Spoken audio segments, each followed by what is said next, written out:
Hi, Chris. How are you? I'm doing really good. I'm doing great. How you doing? Well, thank you very much. For those of our viewers that don't know Chris, he's one of the leading experts on automotive dealerships in the United States. He is also an author of a best-selling book, Driving Sales, where one of the things that he describes is the way he took over a Toyota dealership, medium-sized dealership that was selling 100, cars, set a goal, pretty ambitious goal, to sell 1,000 cars a month, and he achieved that goal. So Chris's book is rather popular in Russia, and the Russian Association of Automobile Dealers has asked us to see if Chris is willing to give us an interview, and Chris has graciously agreed.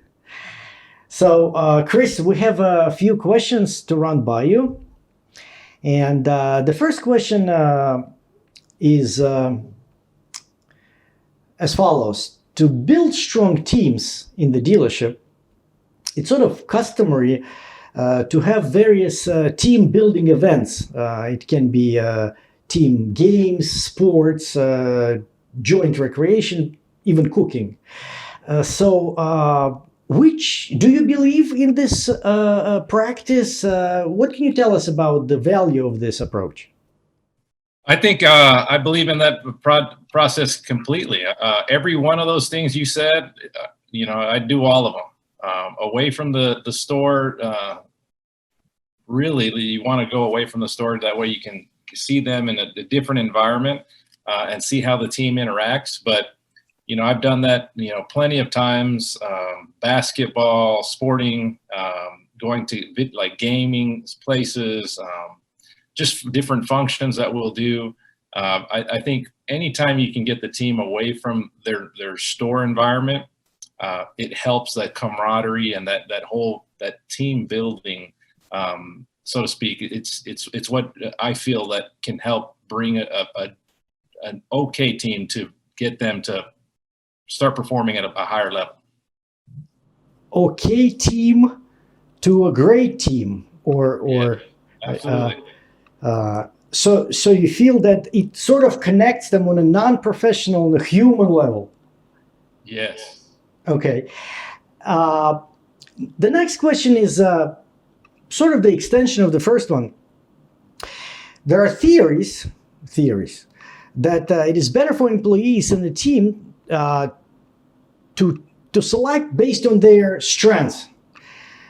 And does the development of employees take place in such a case if everyone does only what they do best? In other words, if you take this guy for what he does best and this guy for what he does best, does that help them develop as a team?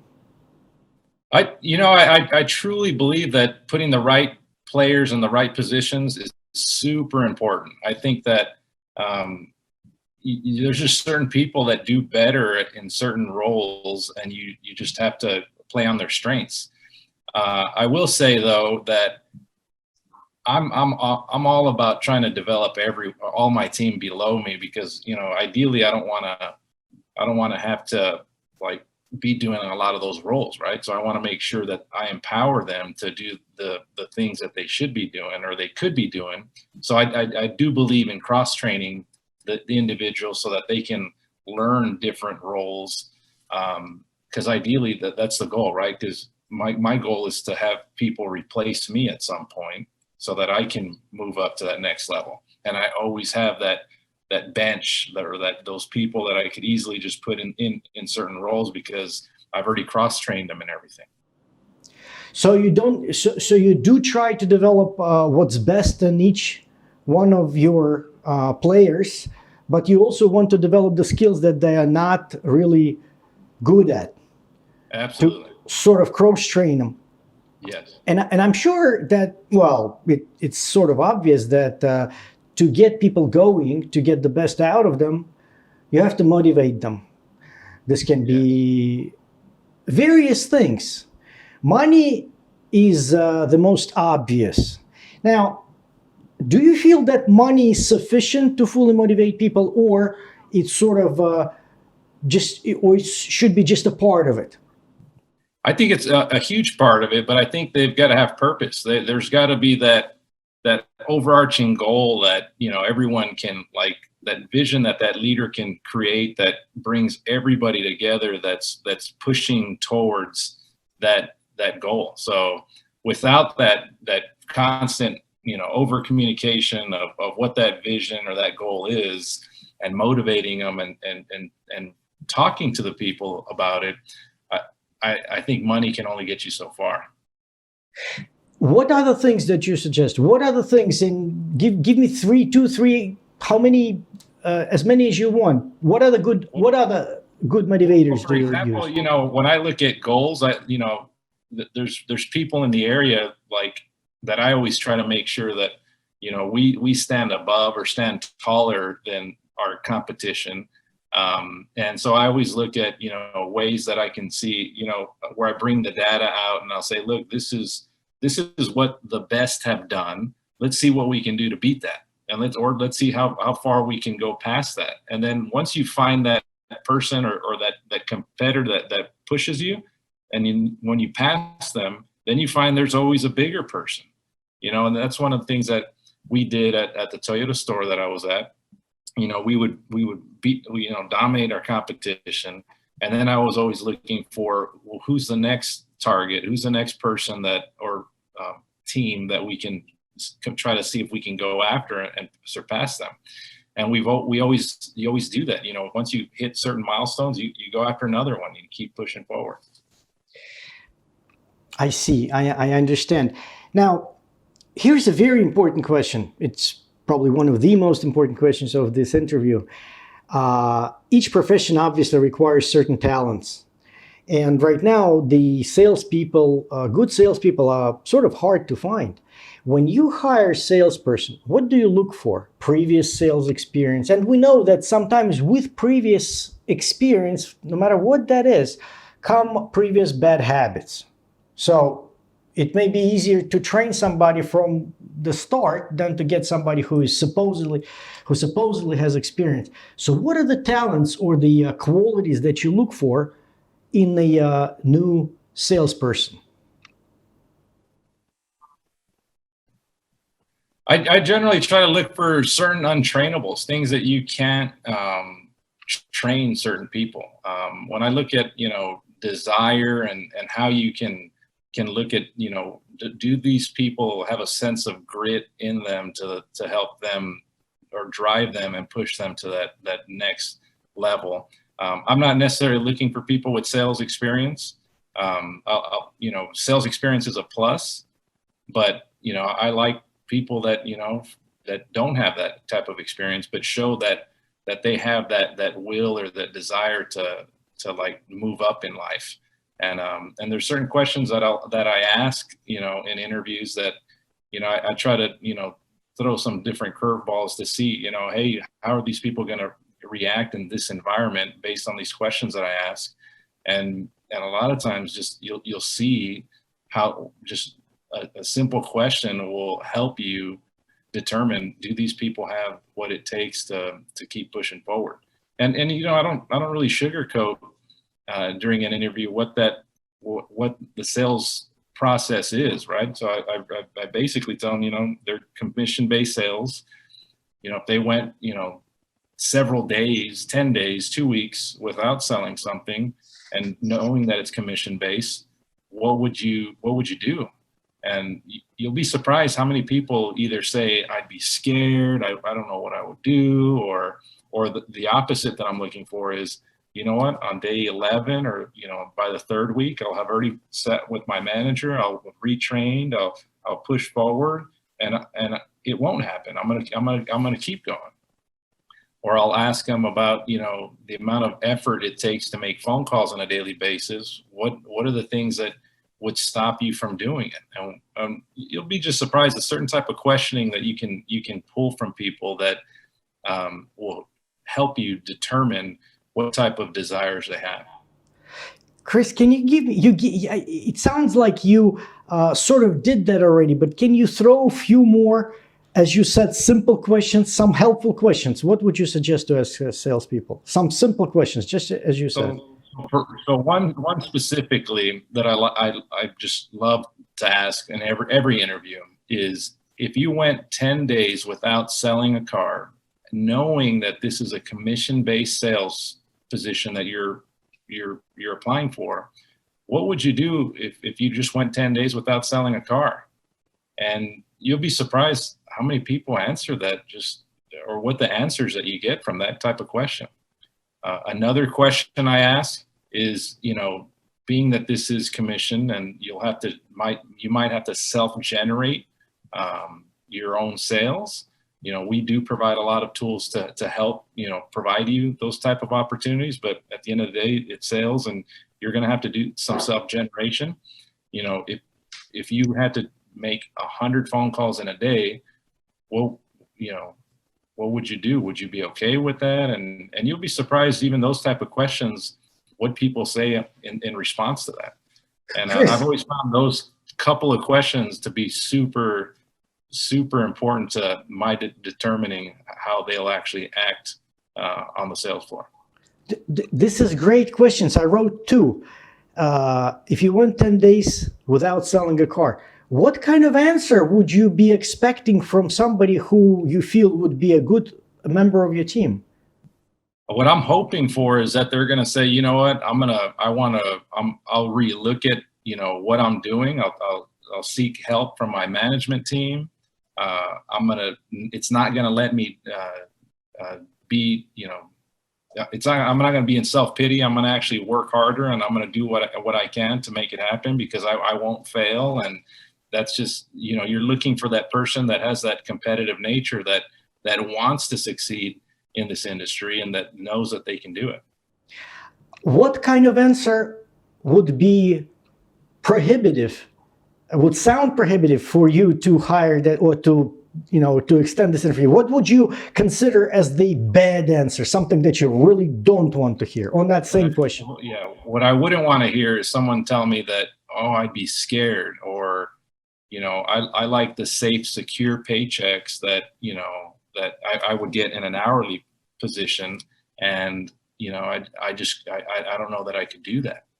And you'd be surprised how many times I've actually had people respond that way. And that makes me just make a quick decision on this person's this isn't the right fit for them. They're not going to have the grit. They're not going to have the determination to succeed in this industry. The next question is based on your book and based on, we spoke with you before. We had another very interesting interview with you before. And there is actually some things that I still remember. One of the things is that you said that you prefer to work with existing team rather than constantly replace people. You actually even said in our previous interview, I remember that you said, we have the building, we have the cars, we have the team. Let's work with that. So you prefer to educate, to bring up your team. But it's obvious that at some point, the decision may come to that you need to terminate somebody. At which point you would consider that there's this person, this salesperson, we're talking about specifically about salespeople, is just not worth investing any more time in? What would be the trigger? It's all performance-based business. If they aren't performing, then we don't, we give them ample time, 90 days, maybe 4 months, to get better. But if it's a consistent regression in their performance, then it's time to make a decision. I don't care if they've been with the company for years. If they can't continue to stay at that peak performance, then we just got to move on. So let me just, because it's important, let me make sure that I understood it correctly. So you give, it's a performance-based business, obviously, just like you are also in performance-based position. They wouldn't tolerate the entire store not performing. So you give them, or just like me, or most people in car business. So you give people sufficient time to reevaluate their approach, be that 90 days or 120 days. During that period of time, you still invest efforts into helping them. It doesn't mean that they don't perform, so you abandon them, give them 90 days just to put a check mark. So you still put an effort into helping them get up to the task. And if they still are not there, then you let them go. It's just the nature of the business. Yeah, unfortunately, I mean, there's people that just lose that drive. You know, they'll be in the industry for many years. They lose the drive, and as much as you coach them up, and you're sitting with them every day. You're meeting with them on their performance weekly, daily. There's those people that just don't want to do it anymore. Then you'll be surprised. A lot of those people either will step up their game and just they'll be like, you know what, you're right. I need to do better. And then there's those people that it won't even take 90 days as long as you're doing it every day with them. They'll just quit on themselves. You'd be surprised. It's amazing that when you start holding people to that level, they'll either say that they can do it or they'll give up on themselves, and you won't even have to fire them. And those are usually the ones that will blame everything else, everything around them but themselves. They'll say that the dealership is not doing enough advertising, they don't have good stock, they don't have inventory, they don't have red Toyota Corolla, which everybody wants, and my boss is really not a good person. Now, again, let's go back to the team. People are different. The mindsets are different. But the team is still a team. How much of an importance do you put on the shared values of the entire team so that the entire team understands the goals, understands the difficulties, understands where they need to go as the entire team? How much value do you put on the shared values as the whole team? I think it's super important. I think everybody's got to be beating from the same drum. I mean, but it starts from your leadership, right? I mean, that over communication of what your vision is and making sure everybody comes together to share that same vision. Because if everyone's not on the same road, I mean, they start creating these different silos and you don't end up having a team. You just have a disarray of people that are just having different goals and different focuses when everybody needs to have that same common singular focus on where they're going. The next question is sort of tricky because you just put a lot of value, you just assigned a lot of value to the shared goals. But we know that a lot of people are very competitive. Salespeople are competitive, and those are, in the very beginning, you said, one of the things that you said is that you want to have people with ambitions. So you have salespeople in a team that want to be the first. They want to compete. How do you feel about the competition within one team? Is that a healthy thing, or is this something you got to level them all out? No, I think it's super healthy. I think it's very important to scoreboard your teams, show them who's winning, who's at the bottom. It's a motivator to help drive that business, because you'll see your horses, so to speak, right? The people that are really at the top and playing at a higher level, and then it'll drive those underperformers or even those middle of the pack to get to that next level. Very, very important to scoreboard your teams. So the competition within the team is a healthy thing. It's not unnatural. It's something that you welcome within your team. Okay. Absolutely. And then the third question is also sort of an extension of the one before that. Sometimes there are conflicts within a team. It was my customer, no, it was my customer, and there can be all sorts of conflicts. This was my up, no, it was my up, and conflicts can sometimes be pretty stressful for the entire team. How do you approach this sort of situation? Do you let them resolve the conflicts between themselves? Do you help them? Do you sort of arbitrate who's right, who's wrong? How do you approach the conflicts within the team? I believe in having a clear definition of what the rules are, right? So in the case of, split deals, like you brought up, have the rules, right? Just clearly written, go by those rules. And then at the end of the day, if they together can't agree on those rules, then that's when I don't mind jumping in, getting them together in a room, and then just showing them, hey, let's get this. What are your grievances? Let's get it out in the open. Let's talk about it. And at the end of the day, I'm going to pull up the rules and say, based on this is what the outcome is. And for better or worse, this is what you're going to do. And then let's move on. But it's better to like bring it out in the open. You don't want people to have these, these side things where they just have this negativity where they're just not working together. And the goal is to get everybody working together.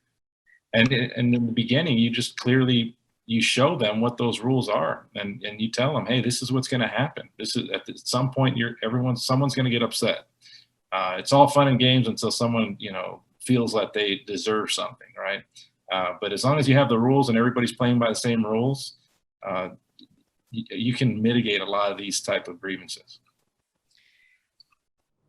It's interesting that you said that the rules, but sometimes there are certain situations that just happen to fall out of the rules. And as you were talking about this, I recalled the situation which happened to me personally when I started as a salesperson over 30 years ago. I was a salesperson for Chrysler dealership, and this was early 90s, and they had this Chrysler TC by Maserati, and they were dead.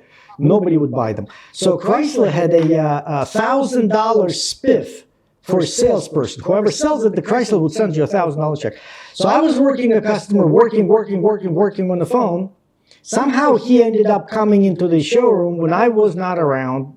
Forgot exactly what happened. Another salesperson took him and sold him a car. And it was purely my customer. I brought him in. And there was a big conflict. We ended up splitting that $1,000. But how would you handle a non-standard situation when something just falls out of those rules that you set up?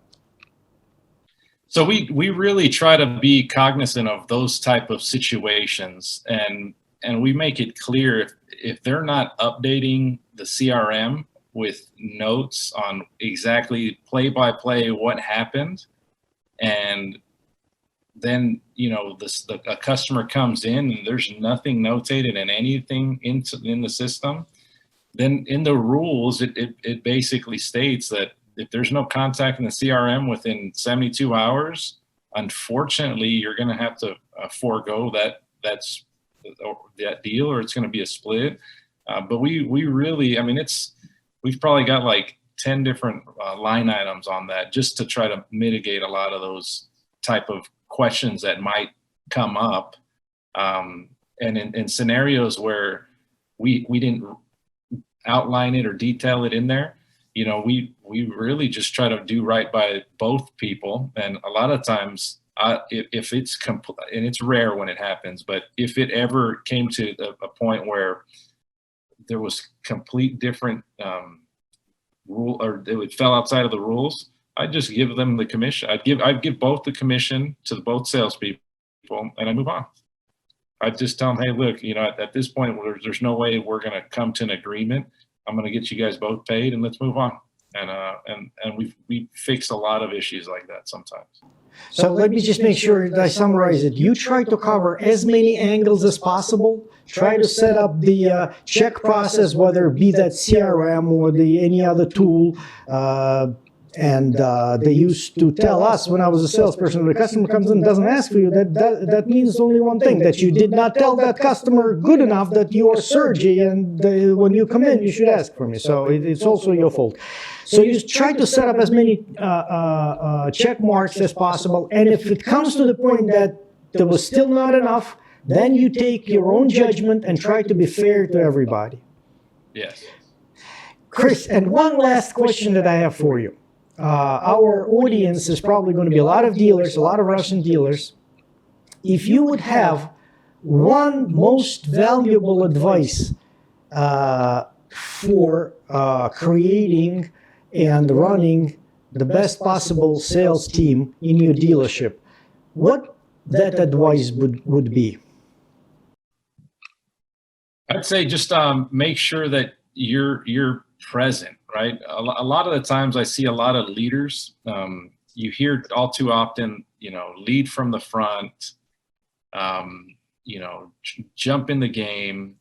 What I think that they fail to realize that it doesn't mean do their job. It means get them better. And when I say be present, a lot of the times, I see it all too often where you'll have a sales manager working a deal, but he's treating it like the customer's been here for 5 or 10 minutes when they've got to be aware that the customer might have been there 3 hours, and they've got to have that awareness of what's going on in their dealership. And a lot of times you just don't see it. You'll see people that just take it for granted that a customer's there, that they just got there, instead of being aware of what's going on around them and being engaged.